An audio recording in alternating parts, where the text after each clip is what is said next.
ಅದಲ್ಲದೆ ಹೋದರೆ ನಮ್ಮ ಸಹನೆ, ನಮ್ಮ ತಾಳ್ಮೆ ಇದು ನಮ್ಮ ದೌರ್ಬಲ್ಯ ಅಂತ ಗ್ರಹಿಸಿದೆಯೋ ಅಂತ ಕೇಳ್ತೇನೆ. ನೀನು ಮಾಡಿದ ಕೃತ್ಯ ಏನು?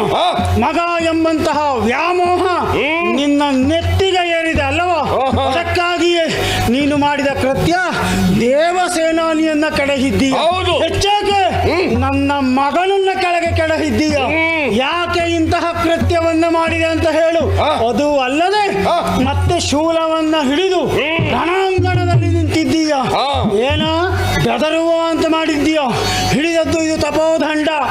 ಈ ಕಶ್ಯಪ ಮುನಿದು ನಿಂತ ಅಂತಾದರೆ ಪರಿಣಾಮ ಏನಾಗ್ತದೆ ಗೊತ್ತುಂಟೇನೋ?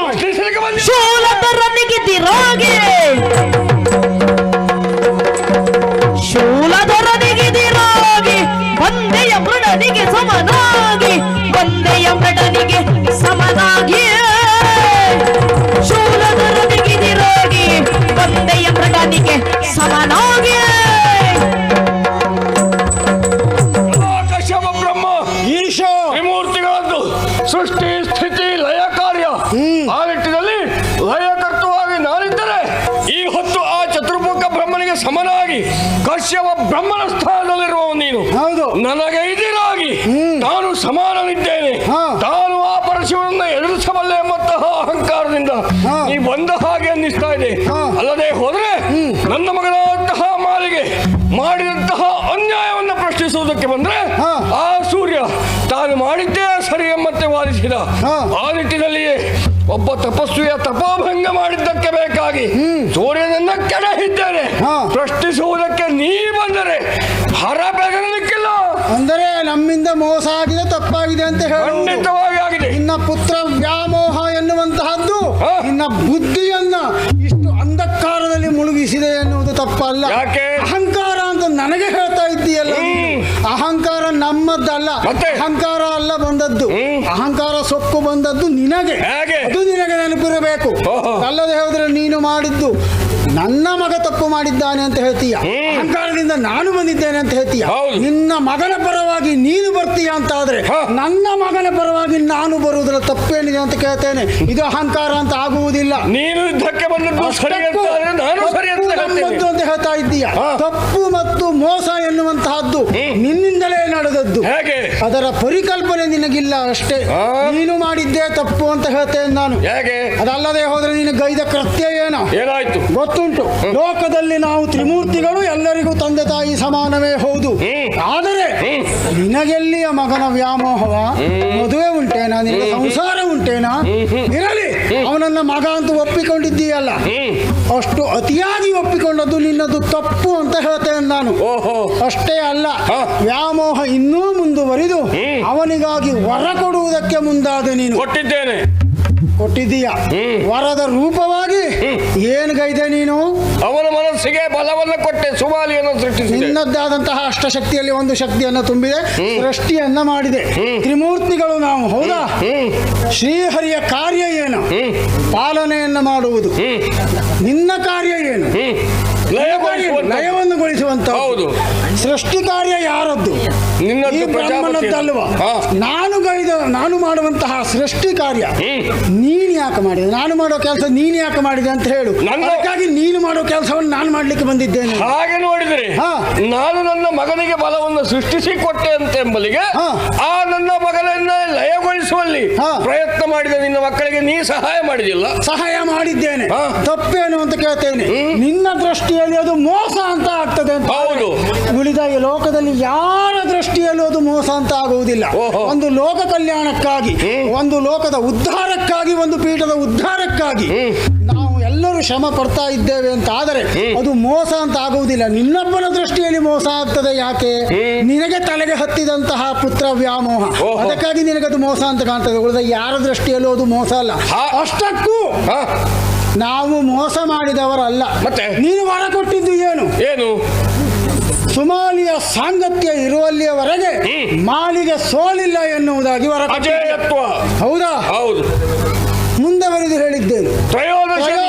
ವಿಷಯ ಕಾಲದಲ್ಲಿ ಸುಮಾಲಿಯ ಸಾಂಗತ್ಯ ಎನ್ನುವುದು ನಿನಗಿರುವುದಿಲ್ಲ. ಆ ಸಂದರ್ಭ ಸಂದರ್ಭದಲ್ಲಿ ನೀನು ಧ್ಯಾನಾಸಕ್ತನಾಗಿರಬೇಕು ಅಂತ. ಹೌದು, ಇಲ್ಲಿಯೂ ನಾವು ಮೋಸ ಮಾಡಿದವರಲ್ಲ. ಮತ್ತೆ? ನೀನು ಕೊಟ್ಟಂತಹ ವರಕ್ಕೆ ಗೌರವವನ್ನು ಕೊಟ್ಟಿದ್ದೇವೆ ನಾವು. ಓಹೋ. ಅದೇ ಸಂದರ್ಭದಲ್ಲಿ ಅವನನ್ನ ಎಬ್ಬಿಸಿ ತಂದು ಬಡಿದಿದ್ದೇವೆ. ಇದು ಮೋಸ ಅಂತ ಹೇಗಾಗ್ತದೆ? ಹಾಗೆ ನೋಡುವುದಕ್ಕೆ ಹೊರಟ್ರೆ ಹಾ. ನನ್ನ ಮಗ ದುಷ್ಟ ಅಲ್ಲ, ನನ್ನ ಮಗ ನಿನ್ನ ಮಕ್ಕಳನ್ನ ಪೀಡಿಸಿದ ಅಂತ ಹೇಳುವಾಗ ಹಾ. ಆ ದೇವತೆಗಳನ್ನ ಸೋಲಿಸಿದ ಕಾಲಕ್ಕೆ ಪ್ರಶ್ನಿಸಬೇಕಿತ್ತು. ಹಾ. ಅಲ್ಲ, ನನ್ನಲ್ಲಿ ಬಂದು ದೂರು ನೀಡಬೇಕಿತ್ತು. ಹಾ. ನೀವು ಅದನ್ನು ಮಾಡಲಿಲ್ಲ. ಹಾ. ನಾನು ವರ ಕೊಡುವಾಗ ಹೇಳಿದ ನಿಬಂಧನೆಯನ್ನ ಬಳಸಿಕೊಂಡು ನನ್ನ ಮಗ ನನ್ನ ಧ್ಯಾನದಲ್ಲಿದ್ದಾಗ, ಹಾ. ಅಂದ್ರೆ ತಪಸ್ಸಿನಲ್ಲಿದ್ದಾಗ ತಪೋಭಂಗವನ್ನು ಮಾಡಿದ್ದೀರಿ. ಹಾಗೆ ನೋಡಿದರೆ ಸುಮನಸರು ಅಂತ ಹೇಳಿಸಿಕೊಂಡ ದೇವತೆಗಳ ಪರವಾಗಿ ಬರುವುದೇ ನೀ ಹೌದಾದ್ರೆ ಹಾ. ತಪೋಭಂಗ ಮಾಡುವವರು ಸುಮನಸರಾಗುವುದಿಲ್ಲ, ಕುಮನಸರಾಗ್ತಾರೆ. ಆ ನಿಟ್ಟಿನಲ್ಲಿ ಸರಿಯಾದ ಸಂದರ್ಭಕ್ಕೆ ಬರದೆ ನೀವು ತಪ್ಪನ್ನ ಎಸಗಿ ಹಾ. ತಪ್ಪು ಮಾಡಿದ್ದಕ್ಕಾಗಿ ನಾವು ತಪ್ಪನ್ನ ಮಾಡಬೇಕಾಯ್ತು ಅಂತ ಹೇಳಿ ಕೊಟ್ರೆ ಹಾ. ನಿಮ್ಮದ್ದು ತಪ್ಪಾಗ್ತದೆ. ಆ ನಿಟ್ಟಿನಲ್ಲಿ ನೀವು ಅದನ್ನ ಬೆಂಬಲಿಸಲಿಕ್ಕೆ ಆಗುವುದಿಲ್ಲ. ನಿನ್ನ ಮಗ ತಪ್ಪು ಮಾಡಿದ್ದಾನೆ ಅಂತ ಒಪ್ಪುಕೊಳ್ತೀಯ? ಒಪ್ಪುವುದಿಲ್ಲ. ನೀನು ಒಪ್ಪುವುದಿಲ್ಲ. ಯಾಕೆ ಗೊತ್ತುಂಟು ನನಗೆ? ಯಾಕೆ? ನಿನ್ನ ಪುತ್ರ ವ್ಯಾಮೋಹ ತಲೆಗೆ ಹತ್ತಿದ್ದ. ನಿನಗೂ ಉಂಟಲ್ಲ. ತಪ್ಪು ಏನು ಅಂತ ಹೇಳ್ತಾನೆ. ಹಾ. ನೀನು ವರವನ್ನ ಕೊಟ್ಟಂತವ ನೀನು ಅಲ್ಲಿ ಧ್ಯಾನದಲ್ಲಿ ಕುಳಿತಿದ್ದೀಯ.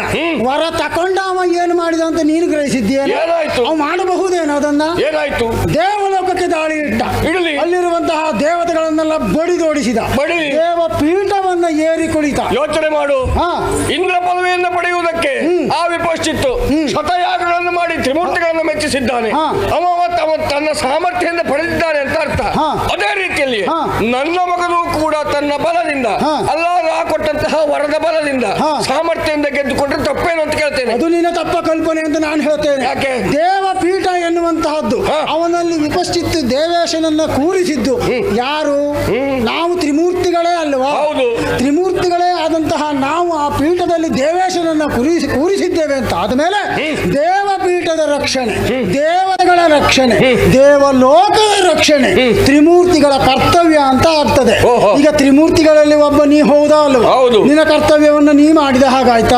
ನಿನ್ನ ಮಗ ಹಾಗೆ ಮಾಡುವುದಕ್ಕೆ ಸಾಧ್ಯ ಉಂಟಾ? ದೇವತೆಗಳಿಗೆ ಸೀಮಿತವಾದಂತಹದ್ದು ಆ ಪೀಠ ಅವನಿಗೆ ಹೇಗೆ ತಗ್ತದೆ ಅಂತ ನಾನು ಕೇಳ್ತೇನೆ. ಕೇವಲ ನಿನ್ನ ಮಗ ಎಂಬುದಕ್ಕಾಗಿ ನೀನು ಒಪ್ಪಿಕೊಳ್ಳ. ಕೇವಲ ದೇವಲೋಕದ ರಕ್ಷಣೆ ಮಾತ್ರ ನಮ್ಮ ಹೊಣೆ ಅಲ್ಲ. ಹಾ. ಎಲ್ಲಾ ಲೋಕಗಳ ಎಲ್ಲಾ ಜೀವಿಗಳ ರಕ್ಷಣೆಯೂ ನಮ್ಮ ಹೊಣೆ ಆಗಿರ್ತದೆ. ವಿಶೇಷವಾಗಿ ದೇವತೆಗಳದ್ದು. ಆ ನಿಟ್ಟಿನಲ್ಲಿ ಅವನು ಕೂರಿಸಿದ್ದು ಯೋಚಿಸಿದ್ರೆ- ನಾವೇ ದೇವೇಶನ. ಆ ನಿಟ್ಟಿನಲ್ಲಿ ಯೋಚಿಸಿದ್ರೆ ಹಾ. ನಾವು ಮೂವರು ಸೇರಿ ಅವನನ್ನು ಅಲ್ಲಿ ಕೂರಿಸಿರಬಹುದು. ಹಾ. ಹಾಗಂತ ಹಾ. ಭಕ್ತರಿಗೆ ಮೆಚ್ಚಿ ವರವನ್ನು ಕೊಡಬೇಕಾದ ಸ್ಥಾನದಲ್ಲಿರುವ ನಾನು ಹಾ. ನನ್ನ ಆ ಕರ್ತವ್ಯವನ್ನು ಬಿಡ್ಲಿಕ್ಕೆ ಬರುವುದಿಲ್ಲ. ಹಾ. ಹಾಗೆ ಬಿಟ್ಟೆ ಅಂತಾದ್ರೆ ದೇವಪೀಠದಲ್ಲಿ ನಾನು ಕುಳಿತುಕೊಳ್ಳಿಕ್ಕೂ ಸಾಧ್ಯ ಆಗುವುದಿಲ್ಲ. ಹೌದಾ? ಆ ನಿಟ್ಟಿನಲ್ಲಿ ನನ್ನನ್ನ ಮೆಚ್ಚಿಸಿದವ ಬಹಳ ಕಾಲ ತಪಸ್ಸನ್ನ ಮಾಡಿ ಹಾ. ಆಮೇಲೆ ಬಂದು ನನ್ನಲ್ಲಿ ಬೇಡಿಕೊಂಡವ. ಹಾ. ಅಂತಹ ಮಗನಿಗೆ ನಾವು ವರ ಕೊಟ್ಟಿದ್ದು ಹಾ. ನನ್ನ ತ್ರಿಮೂರ್ತಿಗಳಲ್ಲಿ ನಾವು ಒಬ್ಬ ಎಂಬ ಸ್ಥಾನದಿಂದಲೇ. ಹಾ. ಹಾಗಾಗಿ ನನ್ನ ಸ್ಥಾನವನ್ನು ನಾ ಬಿಟ್ಟು ವ್ಯವಹರಿಸಿದ್ರೆ ಮತ್ತೆ ದೇವಲೋಕದ ಅಂದ್ರೆ ಕೊಡುವ ನಿನಗೆ- ಅಧಿಕಾರವೂ ನನಗಿರುವುದಿಲ್ಲ. ನಿನಗೆ ಪೀಠದ ಮೇಲೆ ಆಸೆ ಇತ್ತು ಅಂತ ಆಯ್ತು. ನನಗುಂಟು ನೀನು ಅಂತಲ್ಲ. ಆಗುವುದಿಲ್ಲ ಅಂತ ಅವನನ್ನು ಕೂರಿಸಿದ್ದೀಯಾ? ನನಗುಂಟು. ಅವ ಕುಳಿತುಕೊಂಡದ್ದನ್ನು ನೀನು ಒಪ್ಪಿಕೊಳ್ಳುತ್ತೀಯ ಅಂತ ಕೇಳ್ತಾನೆ. ನನಗುಂಟು ಅಂತಲ್ಲ, ಹಾ. ತ್ರಿಮೂರ್ತಿಗಳಲ್ಲಿ ಒಬ್ಬನಾಗಿ ನನ್ನ ಕರ್ತವ್ಯವನ್ನು ನಾನು ನಿರ್ವಹಿಸಿದ್ದೇನೆ. ಭಕ್ತ ರಕ್ಷಕ ಎಂಬಂತ ಅಭಿವೃದ್ಧಿಗೆ ಇರಲಿ. ಸಲುವಾಗಿ ಅವನನ್ನು ದೇವಪೀಠದಲ್ಲಿ ಕೂರಿಸುವುದನ್ನು ನೀನು ಒಪ್ಪಿಕೊಳ್ಳುತ್ತೀಯ ಅಂತ ಆದರೆ ಹಾ. ನಾವು ಮೂವರು ತೀರ್ಮಾನ ಮಾಡಿ ಕೂರಿಸಿದಕ್ಕೆ ಬೆಲೆ ಏನು ಅಂತ ಕೇಳ್ತೇನೆ ನಾನು.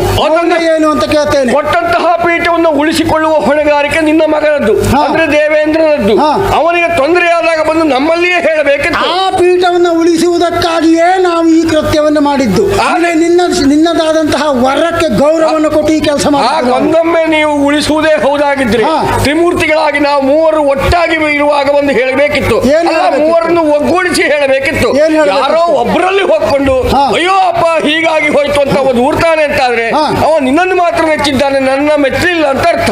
ಈಗ ಆ ದೃಷ್ಟಿಯಲ್ಲಿ ಹಾ. ಹರನನ್ನ ತಿರಸ್ಕರಿಸಿದ ದೇವೇಂದ್ರನಿಗೆ ಹೀಗಾಗಿತ್ತು ಸರಿ ಉಂಟು. ಸರಿ ಉಂಟು ಅಂತ ಹೌದು. ಹೇಳ್ತೀಯ. ಹಾಗಿದ್ರೆ ಹಾ. ಇದೇ ಪ್ರಕರಣವನ್ನ ಬಂದು ನಿನ್ನಲ್ಲಿ ಹೇಳಿದ್ರೆ ನೀನು ಏನು ಮಾಡ್ತಿದ್ದೆ ಅಂತ ಹೇಳು. ನಾನು ಏನು ಅಂತ ವಿಚಾರಿಸ್ತಿದ್ದೆ ನನ್ನ ಮಗನಲ್ಲಿ. ಅದನ್ನು ಮಾಡಿದ್ದಿದ್ರೆ ಹಾ. ಮಾಡಿದ್ದಿದ್ದರೆ ಏನು ಅಂತ ಆಮೇಲೆ ನೋಡ್ಬೋದಿತ್ತು. ಮಾಡ್ಲಿಲ್ವಲ್ಲ. ವಿಚಾರಿಸ್ತಿದ್ದೆ ನೀನು. ಹೌದು. ಅಲ್ಲಿಯೂ ನೀನು ತಪ್ಪುತ್ತಿದ್ದಿ, ಅದು ಗೊತ್ತುಂಟ. ಯಾಕೆ? ನೀನು ವರ ಕೊಟ್ಟಿದ್ದೇನು ಹಾ. ಸುಮಾಲಿಯ ಸಾಂಗತ್ಯವಿರುವಲ್ಲಿಯವರೆಗೆ ಹಾ. ಅಜಯತ್ವ. ಅಜಯತ್ವ. ಹೌದು. ತ್ರಿಮೂರ್ತಿಗಳೇ ಬಂದರೂ ಹಾ. ನಿನಗೆ ಸೋಲಿಲ್ಲ ಎಂಬುದಾಗಿ. ಹೌದು. ಈಗ ತ್ರಿಮೂರ್ತಿಗಳಲ್ಲಿ ಒಬ್ಬ ನೀನಲ್ವಾ? ಹೌದು. ನೀನು ಅವನನ್ನು ಏನು ಕೇಳ್ತಿದ್ದೆ? ನಾ ಅವನು ಪ್ರಶ್ನಿಸ್ತಾ ಇದ್ದೆ. ನೀನು ಪ್ರಶ್ನೆ ಮಾಡುವುದಕ್ಕೆ ನಿನಗೆ ಅವಕಾಶವೂ ಇರ್ತಿತ್ತು. ನಾ ಪ್ರಶ್ನಿಸಿದ ಕಾಲಕ್ಕೆ ನನ್ನನ್ನು ಉದ್ಧಟನಾಗಿ ವರ್ತಿಸಿ ಅವ ವ್ಯವಹರಿಸ್ತಾನೆ ಅಂತ ನಾ ಹೇಳುವುದಿಲ್ಲ. ಹಾ. ಯಾಕೆಂದ್ರೆ ನನ್ನ ಮೇಲೆ ಅಷ್ಟು ಭಾವನೆ ಉಂಟು ಅವನಿಗೆ. ನೀನು ಹಾಗೆ ತಿಳ್ಕೊಂಡಿದ್ದೀಯ. ತಂದೆ ಎಂಬುದಾಗಿ ನೆಚ್ಚಿಕೊಂಡಿದ್ದಾನೆ. ನಿನ್ನ ಅತಿಯಾದ ಭಾವನೆ ಅದು. ನಿನ್ನ ಅತಿಯಾದ ಮಹತ್ವ ಅದು. ತಿಳಿದಿರುವಂತದ್ದಲ್ಲ. ಹಾ. ಅವ ನನ್ನ ನನ್ನನ್ನ ಅಪ್ಪ ಎಂಬುದಾಗಿ ಬಾಯಿ ತುಂಬಾ ಮನಸ್ಫೂರ್ತಿ ಆಕಾರದವನಿದ್ದಾನೆ. ಹಾ. ಹಾಗಾಗಿ ನನ್ನ ಮಾತನ್ನು ಮನ್ನಿಸ್ತಾನೆ ಅಂತಲೇ ನನಗೆ ಭರವಸೆ ಉಂಟು. ಯಾಕೆ ಹಾ. ದೇವಲೋಕ ಸಿಕ್ಕರೂ ಕೂಡ ಹಾ. ನಾನು ಆಡಿದ ಮಾತನ್ನು ಮೀರಲಿಲ್ಲ. ಹಾ. ತ್ರಯೋದಶಿಯ ನಿಷೇಧಾತ ತಪಸ್ಸಿ ಕುಳಿತಿದ್ದ. ಹೌದು. ಎಲ್ಲ ಅಧಿಕಾರ ತನಗೆ ಸಿಕ್ಕಾಗಲು ಮತ್ತೊಬ್ಬ ತಪಸ್ಸು ಮಾಡ್ತಾನೆ ಅಂತಾದ್ರೆ ಅವ ತನಗೆ ವರ ಕೊಟ್ಟವನಿಗೆ ಮನ್ನಣೆ ಕೊಟ್ಟಿದ್ದಾನೆ ಅಂತ ನಿನ್ನ ಅರ್ಥ. ಭರವಸೆ ಎನ್ನುವುದು ಸುಳ್ಳಾಗ್ತಿತ್ತು. ಆಹಾ. ಯಾಕೆ ಗೊತ್ತುಂಟ? ಯಾಕೆ? ದೇವತೆಗಳ ಹಾಗಲ್ಲ ಅವ. ಆಹಾ. ಅವ ಒಬ್ಬ ತಾಮಸ ಗುಣದಂತವ. ಅದಕ್ಕೆ? ತಾಮಸ ಗುಣ ಏರಿದೆ ಅಂತ ಆದರೆ ಅವರ ಮುಂದೆ ತ್ರಿಮೂರ್ತಿಗಳು ಯಾವ ಲೆಕ್ಕವೂ ಅಲ್ಲ. ನೀ ಅಪ್ಪನಾದರೇನು ಅಜ್ಜನಾದರೇನು ಓಹೋ. ನಿನ್ನನ್ನು ವಿರೋಧಿಸಿದ್ದ ವಿರೋಧಿಸ್ತಿದ್ದ ಅಂತ- ಕಲ್ಪನೆ ನಿನಗಿಲ್ಲ. ವಿರೋಧಿಸ್ತಿದ್ದ ನೀನು ನಿನ್ನ ಅಂತ- ಮಗನನ್ನ ಹೊತ್ತುಕೊಂಡು ಬರ್ತಾ ಇದ್ದೀಯ. ವಿರೋಧಿಸ್ತಿದ್ದ ಅಂತ ಭವಿಷ್ಯ ನುಡಿಯುವುದು ಬೇಡ. ಹಾ. ಆಗಿದ್ದೇನು ಅನ್ನುವುದಕ್ಕೆ ಇತ್ಯರ್ಥ ಆಗಬೇಕು. ಹಾ. ನನ್ನ ಮಗನ ಪರವಾಗಿ ಬಂದಿದ್ದೇನೆ. ಹಾ. ನೀ ನಿನ್ನ ಮಗನ ಪರವಾಗಿ ಮುಂದುವರಿಯುತ್ತೀಯ ಅಂತ ಆದ್ರೆ ಬಂದಿದ್ದೇನೆ. ಖಂಡಿತವಾಗಿ ಅಡ್ಡಿಲ್ಲ. ನೀನು ಹಿಡಿದ ತ್ರಿಶೂಲ ಅಂತ ಹೇಳ್ತಾ ಇದ್ದೀಯ. ಹೌದು. ನಾನು ಹಿಡಿದದ್ದು ಈ ತಪೋದಂಡ. ನೋಡೋಣ. ತಪೋದಂಡ